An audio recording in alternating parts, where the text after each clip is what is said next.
In spring of 2025, a lawsuit claimed that the beloved Thin Mints and Samoas that we buy from the Girl Scouts every year also came sprinkled with a delightful sample pack of heavy metals: lead, arsenic, cadmium, aluminum, mercury, the works. Girl Scouts of the USA naturally insisted the cookies are safe and meet federal standards, but the damage was done.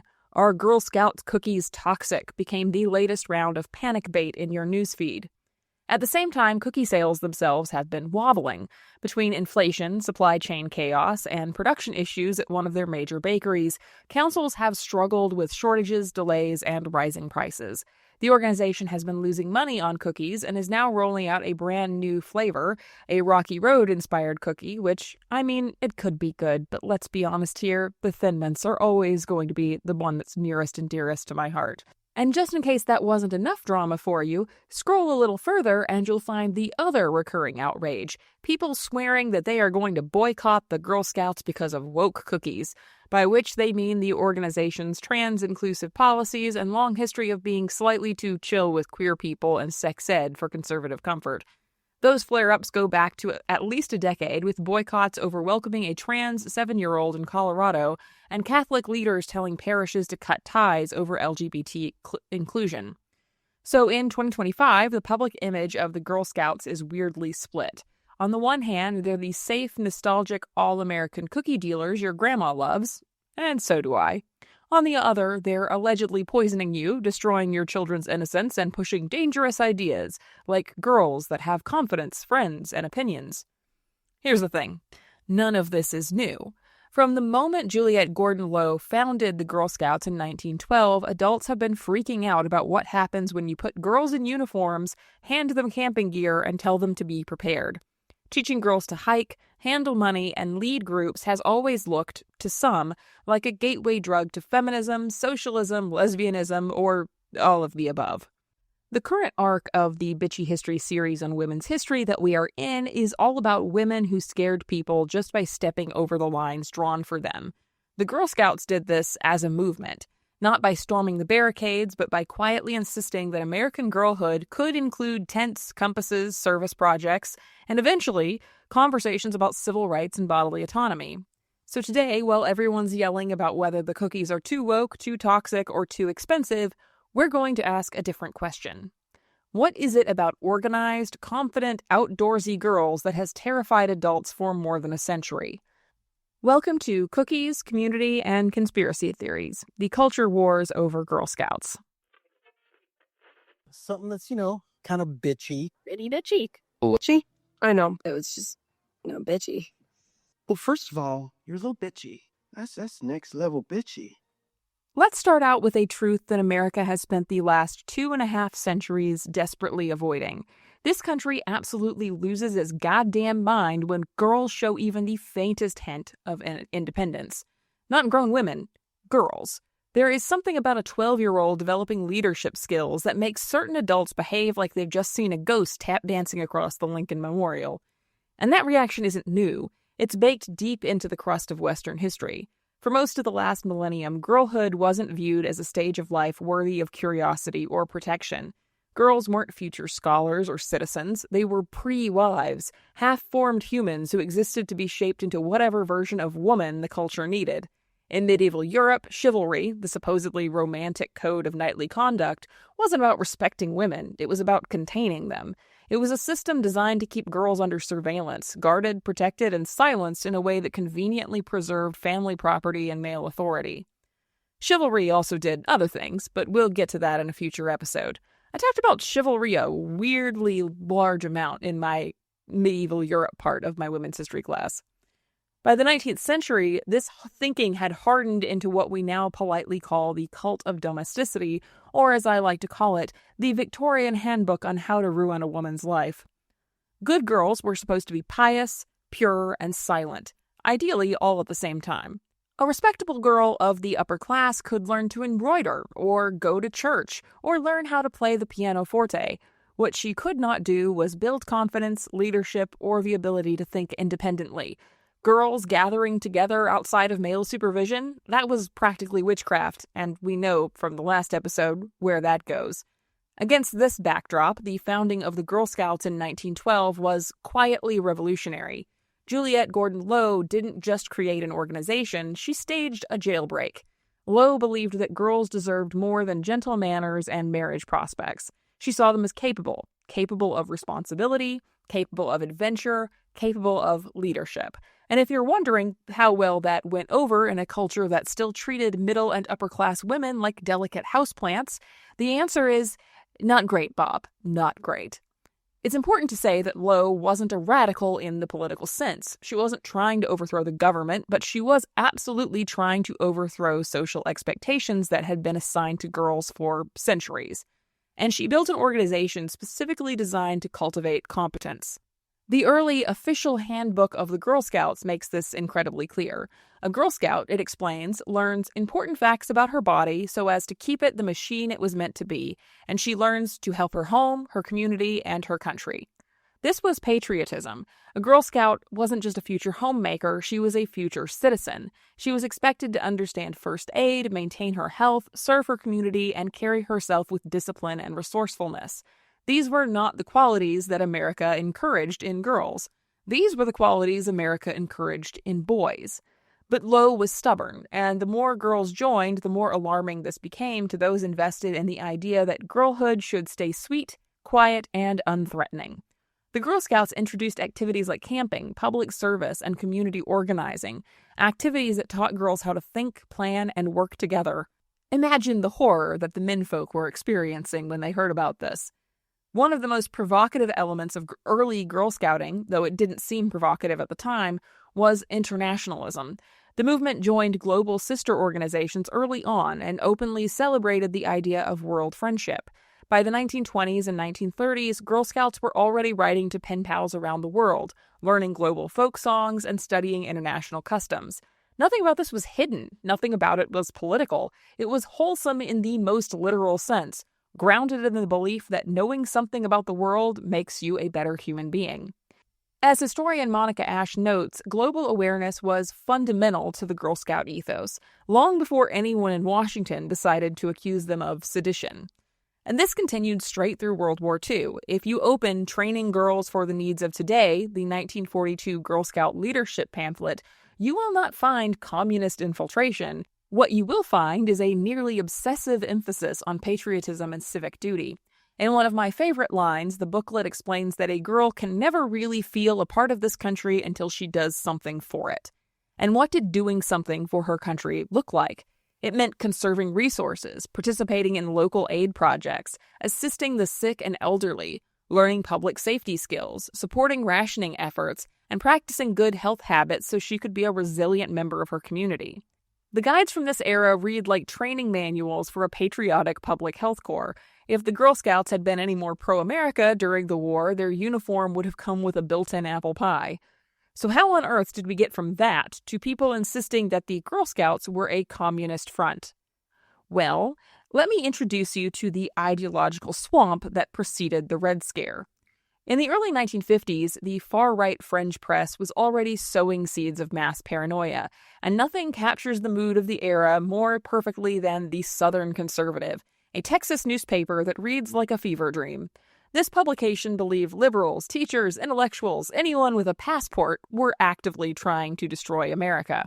Its editors insisted that a liberal is a socialist in disguise and a socialist is a communist with false whiskers. This was the discourse. This was normal. International cooperation was seen as treasonous. Public housing was communism. Learning foreign languages? Highly sus. And the UN? Pure evil. Against this backdrop, the Girl Scouts' long-standing emphasis on world friendship was about to be reinterpreted, not as a commitment to global sisterhood, but as a sign of secret political sedition. The match that lit the fuse came in 1953 with the publication of a new Girl Scout handbook. It looked like every other handbook before it. It talked about friendship, citizenship, outdoor skills, and, as always, understanding the wider world. But this time, America was in the grip of Cold War panic. Anything global, cooperative, or even vaguely humanitarian could be reframed as evidence of communist infiltration. And this is where Robert W. Lefebvre enters the stage, or more accurately, slithers in from the wings. Lefebvre was a right-wing absolutist whose hobbies included libertarian activism and accusing everything that moved of being a socialist plot. In 1954, he wrote a pamphlet titled Even the Girl Scouts, which in hindsight is the most unintentionally comedic title in the history of political writing. It reads like the tagline for a parody disaster film. Even the Girl Scouts, the indoctrination is coming from inside the cookie boxes. Lefebvre argued that the Girl Scouts were praising the United Nations, undermining American sovereignty, promoting collectivism, and, perhaps most unforgivable to him, encouraging racial integration. The horror. Historian Sarah Swetnam notes how critics at the time accused the Scouts of singing praise to the UN and fostering indiscriminate racial mixing, as if encouraging children to make friends outside of their zip code was the first step towards a red takeover. This nonsense spread faster than a rumor at a middle school lunch table. Conservative women's groups circulated the warnings especially. Local chapters of the American Legion condemned the movement. One Illinois Post declared the Girl Scouts as un-American. And because the 1950s were held together almost entirely by paranoia and cigarette smoke, Lefebvre's screed was actually entered into the congressional record. That's right. U.S. lawmakers spent time debating whether little girls learning global folk songs were undermining national security. To her eternal credit, Eleanor Roosevelt publicly mocked the accusations. In her typical calm, incisive way, she pointed out that fearing children's organizations was not a sign of patriotism, but intellectual bankruptcy.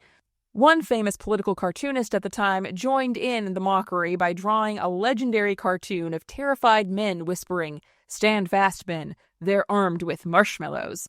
The whole thing would have been funny if people hadn't genuinely believed it. But they did. And that moment created a template that American culture has never entirely shaken. Because once you establish that girls' empowerment looks like a threat, suddenly everything girls do becomes suspicious. Their independence is subversive, their friendship is political, their curiosity is ideological. Teaching girls anything beyond basic domestic obedience begins to look like preparing them for a feminist revolution. And deep down, that's exactly why these panics keep happening. Not because the Girl Scouts have ever really changed their ideological stance, but because any organization that invites girls to imagine themselves as capable, intelligent, worldly human beings is always going to be treated as a threat to the patriarchy. If you want more information about this particular communist kerfuffle in the history of the Girl Scouts, I will be posting a link to the Cold War Channel episode that I wrote on this topic when it's released. It goes into a lot more depth on this topic. But until then, let's forge ahead and talk about a few more of the moral panics that have been targeted at the Girl Scouts. When this 1953-1954 Girl Scout communist panic finally sputtered out, defeated not by logic but by sheer embarrassment, it seems, the movement was left with a problem it hadn't created, a kind of reputational hangover. Once someone accuses you of grooming a generation of communist junior commandos, it doesn't matter how many campfire songs or first aid classes you teach, the suspicion lingers. The bizarre thing is that the Girl Scouts didn't really change anything during or after the scandal. Why would they? The accusations weren't grounded in reality, so there was nothing to correct. Their commitment to international friendship, civic engagement, and self-reliance remained exactly what it had been for decades. But the country had changed. The lens had changed, and even after the Red Scare died down, that paranoid lens continued to color how people interpreted girls doing, well, anything, I guess. Swetnam's research points out that even after the Cold War frenzy subsided, conservative critics remained obsessed with Girl Scout materials, interpreting normal community service or learn something about another country projects as evidence of subversive ideology. The panic exposed something deeper than a fear of communism. It was a fear of girls acquiring autonomy. That fear did not go away after Joseph McCarthy died, it simply updated its vocabulary. In the decades after the Red Scare, America entered a period where the biggest threat facing the nation, at least according to certain commentators, was not communism, but feminism. And where do you think the Girl Scouts, an organization that had long taught girls to speak up, work together, occupy public space, and, be seen as humans, landed in that post-1950s world? That's right back under the microscope. By the early 1960s, teenage girls were doing the unthinkable, wearing pants, listening to rock music, and saying, "I think," in public. The old order was crumbling. Women were entering the workforce in significant numbers, the birth control pill was reshaping sex and marriage, and second-wave feminism was beginning to articulate the radical idea that women should be treated as full human beings rather than accessories to look good on men's arms. And the Girl Scouts, in their quiet, methodical way, were raising girls who might actually thrive in that world. This was when the organization introduced more explicit leadership training, expanding STEM-oriented badges, and encouraging girls to think critically about their communities. Girl Scouts weren't just learning to make beds and serve others, they were learning to navigate public life.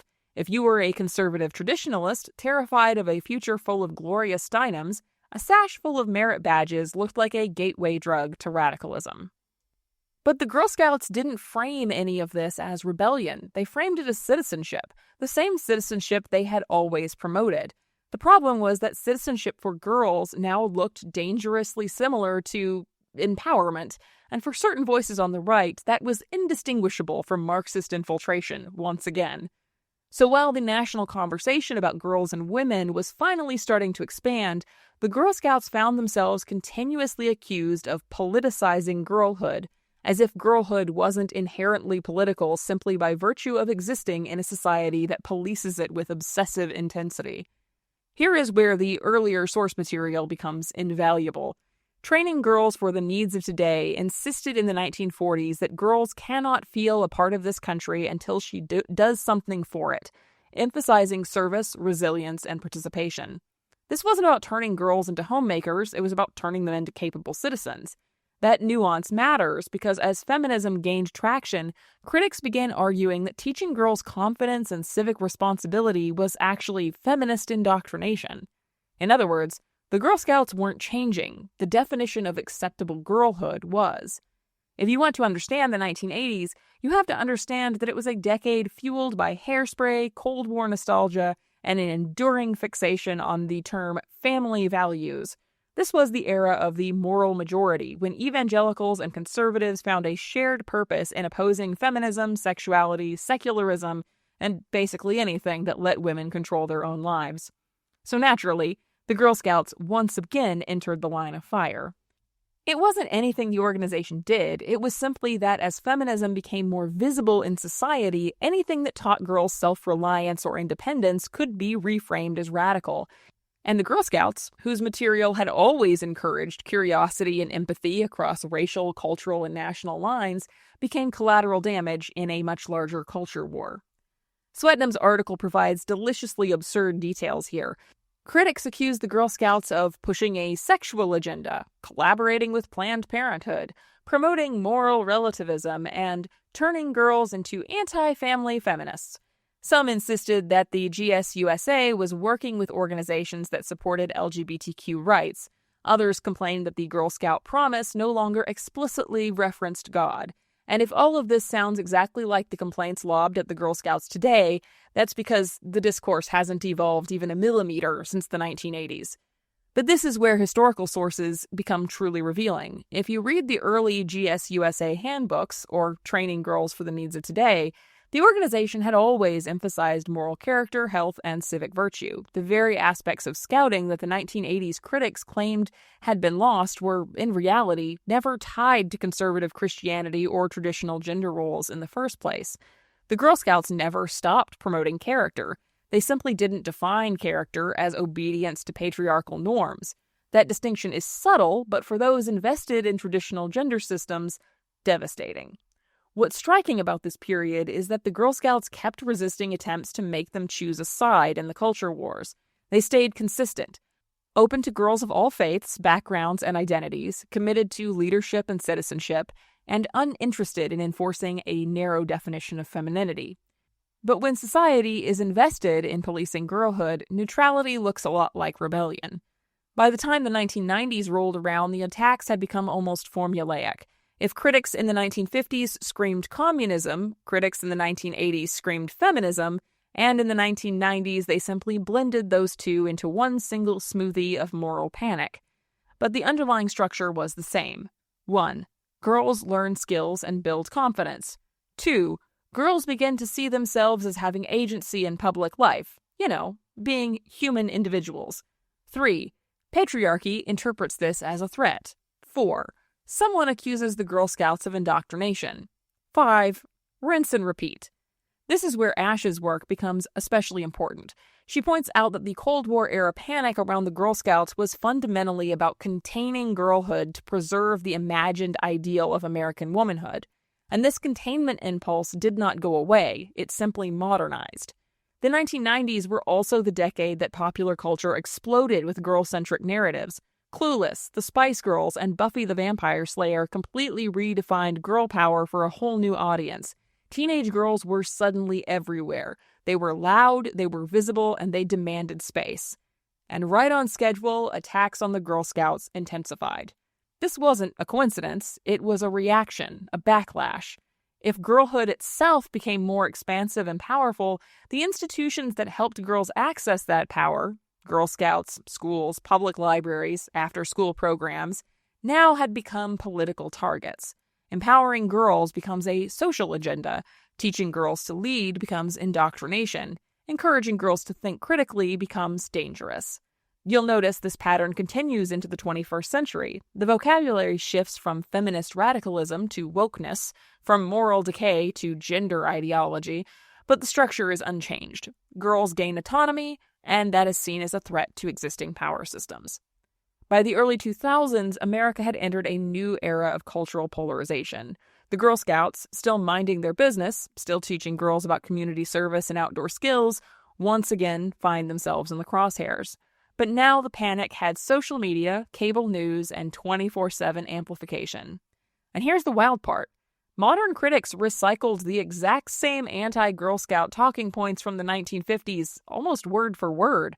You could do a blind taste test with a paranoid 1954 op-ed and a 2015 Facebook meme about woke Girl Scouts, and you would struggle to tell them apart. Modern accusations include, they're grooming children into radical activism, they support abortion, they're pushing LGBTQ ideology, they're replacing God with globalism, they're a leftist organization. But if you look at the archival material, you realize none of this is new.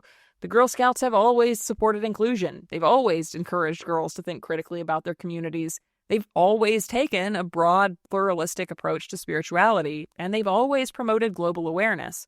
What's changed is the political climate's willingness to interpret these values as dangerous. And this is where these Southern conservative articles make a stunning reappearance. Remember how in 1953 they insisted that liberals were communists with false whiskers and that international cooperation was treason? Yeah, that worldview didn't go away. It just mutated. It got Wi-Fi. And it has spent the last 2 decades trying to reinvent the Girl Scouts as a threat to the moral fabric of our nation. But the historical record contradicts every modern panic. The Girl Scouts of 1920, 1942, 1953, 1985, and 2017 are all iterations of the same core philosophy.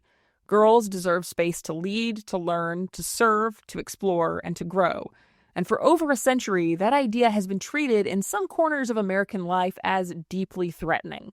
Because it is. Let's zoom out and say the quiet part out loud. The reason the Girl Scouts keep becoming targets of moral panic is not because of cookies, handbooks, or badges. It's because the organization consistently nurtures the very qualities that patriarchy has spent so much time and energy suppressing in girls. Confidence, autonomy, curiosity, leadership, global awareness, solidarity. Teaching these things to girls is inherently subversive, not because the values are radical in and of themselves, but because girlhood traditionally hasn't been allowed to hold them. When girls gain these qualities, they grow up to become adults who challenge tradition, question hierarchy, advocate for themselves, vote, organize, and refuse to stay small. And nothing terrifies patriarchal systems more than women who refuse to stay small. The Girl Scouts were never indoctrinating children, they were just building citizens. And building female citizens is one of the most politically explosive and subversive acts that you can commit in a society that is completely structured around limiting women's power.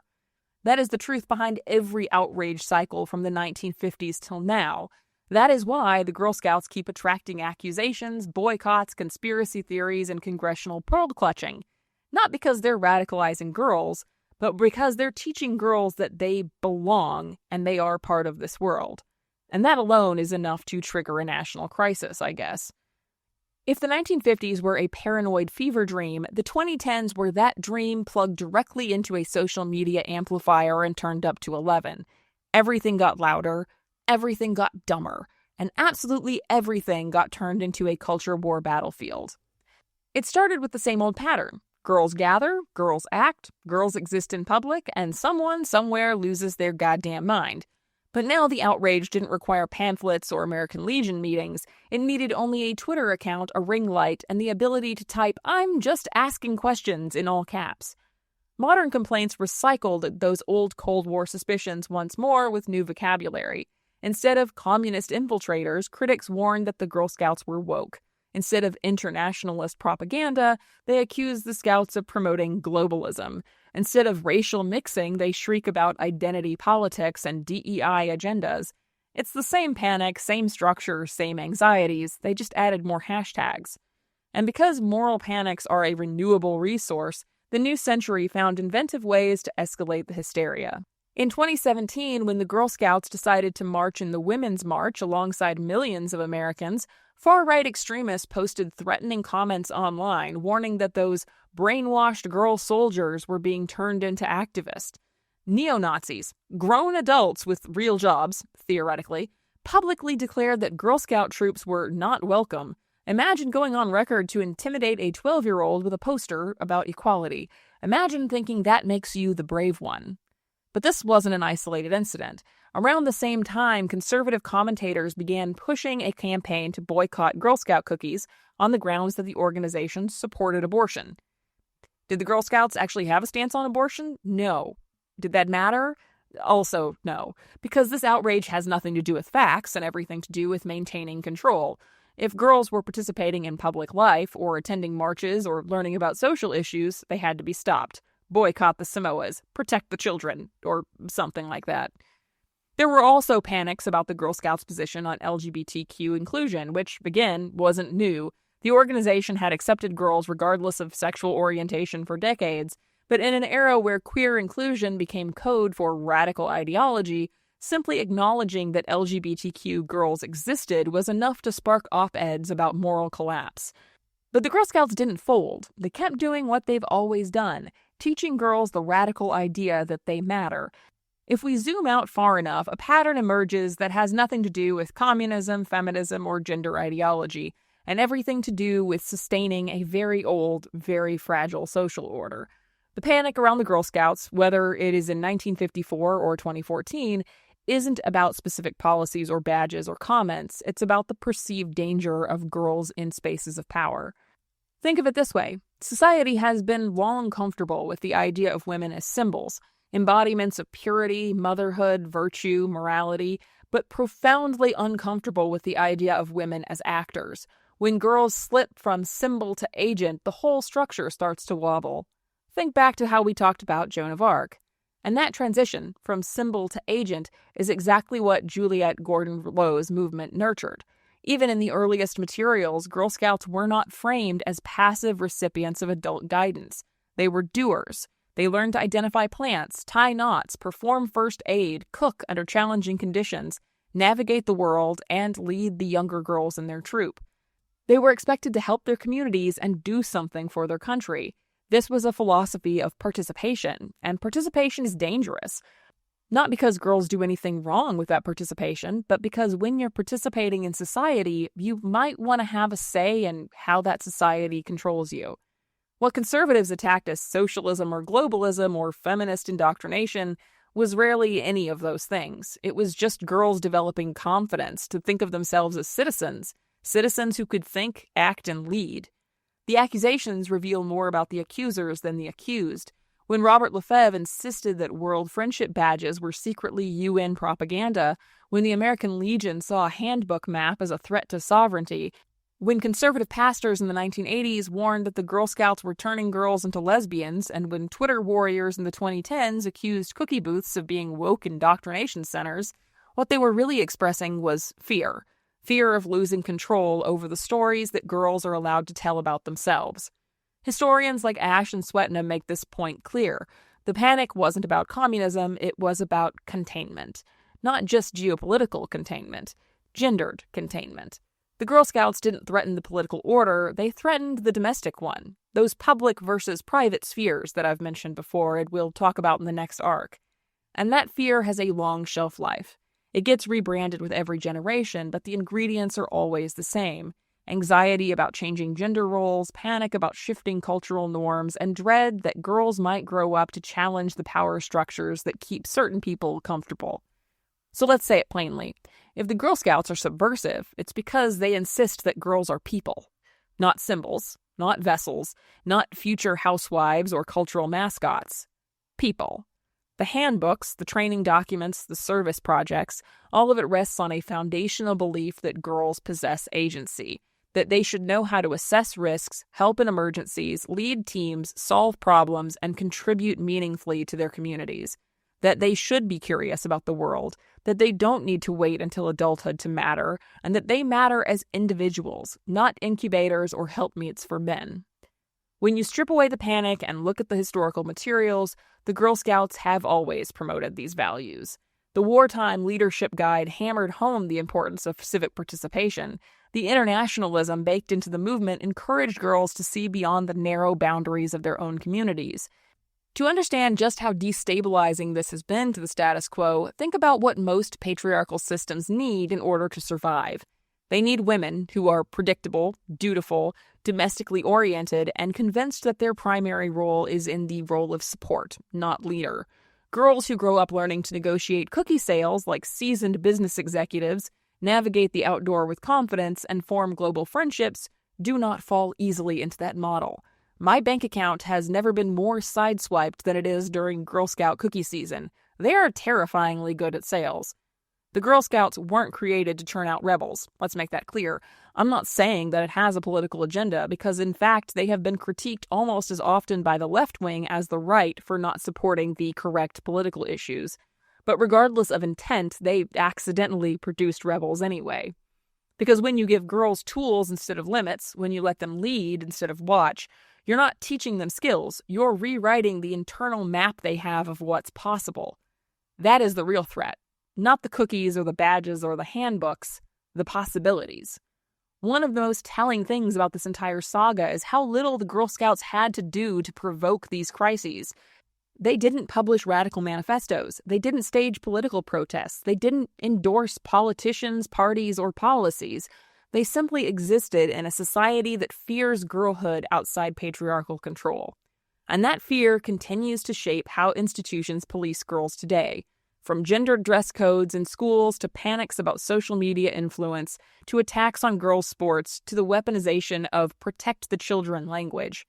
It's the same old anxiety, just in a shinier package. But there's another piece to this legacy, and it's the part that deserves far more attention. The Girl Scouts endured. They outlasted the pamphlets, the accusations, the op-eds, and the boycotts. They outlasted every generation of moral panic, partly because they refused to apologize for empowering girls, and partly because the girls themselves just kept showing up. The organization certainly isn't perfect, nothing is, but it remains one of the most consistent, established, and quietly radical institutions dedicated to cultivating female agency in a culture that periodically rises up to crush it. If you want a symbol of this resilience, consider this. The same organization that got accused of being communist infiltrators in 1953 is the one that teaches girls how to build robots, manage finances, and run entire cookie-selling empires today. The same movement that conservative newspapers warned would destroy American womanhood is the movement that produced astronauts, senators, trailblazing scientists, civil rights leaders, and CEOs. And it did all that without ever abandoning the central purpose that it began with. Girls have value. For a century, that has been the most subversive message imaginable. Here is where we land. The story of moral panics about the Girl Scouts is not really a story about the Girl Scouts. It's a story about America's relationship with girlhood. It's a story about what happens when girls gather together without supervision, learn skills that make them independent, and imagine a world larger than the one that patriarchy assigned them. It's a story about how empowerment looks like danger to those who benefit from female disempowerment. It's a story about how girls' confidence is perceived as aggression, how their curiosity is framed as deviance, and how their leadership is interpreted as revolutionary.